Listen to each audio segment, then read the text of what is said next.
Jim, the question that I have is, how do I know when I'm holding mastery or when I'm just fooling myself that I'm holding mastery? And sometimes I'm not sure that I am being masterful in a situation. Are there guideposts or reference points for that? Well, one of the things that happens in a third-dimensional reality, which is basically the reality that we have known, is we are in reaction more often than we are in observation or action. And so being masterful is, in my simpleness, is this place where you are able to choose the reality and the experience that you wish to participate in. In order to do that, with a lot of the tools that we taught, or when a person can begin to find the center of their head or begin to pull their energy inside themselves and consciously observe and then choose and then act, that's a state of mastery. You are being very purposeful about how you are acting and choosing. So fundamentally, that's virtually the most important thing you can do. In that context, when you are in reaction, by definition, you're not in choice and action. You are in a place that somebody says something and you open mouth and blurt out whatever it is without really choosing those words, reaction.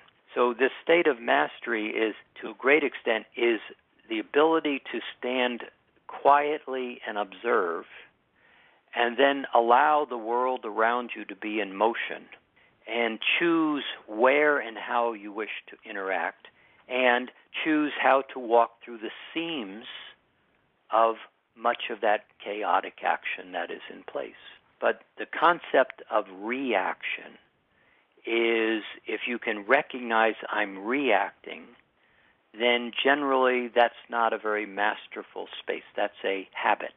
And this concept of habit is a very large part of what goes on. We observe something or we hear something, and then we create a response to it or a belief about it.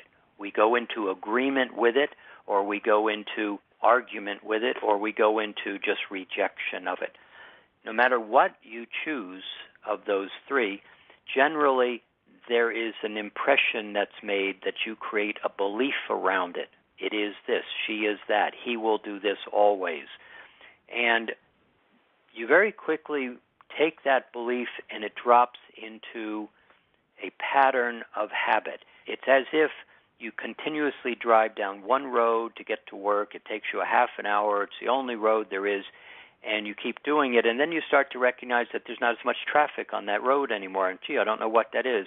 Maybe people are getting laid off from their jobs and not as much traffic. And then all of a sudden somebody says to you, how are you enjoying the new freeway? And you say, what new freeway? The one that only now takes you 5 minutes to get to work instead of the half hour. Oh.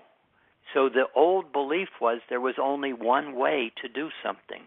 And once you begin to be conscious of the new freeway, and you only have to try it once, you'll never drive that old road again. One of the things that is now occurring with this shift is many of the beliefs that you've held about the truth of what our life is, and this is all I can be, and this is all that's available, and the corporation will determine my future, etc. That's no longer true. And those beliefs that we once held in relationship now to this shift, the beliefs are being pulled out from under you. In graphic terms, all you have to do is watch the Arab Spring and this dominating dictatorship of that part of the world controlling all the people, and the people are saying enough. And so you're watching the beliefs fall apart. That's what this shift is. And as it falls apart, there are new truths coming. But what is very challenging at the moment is I only know what I know, and I don't know what I don't know. But I know that what I know is starting to be shaky.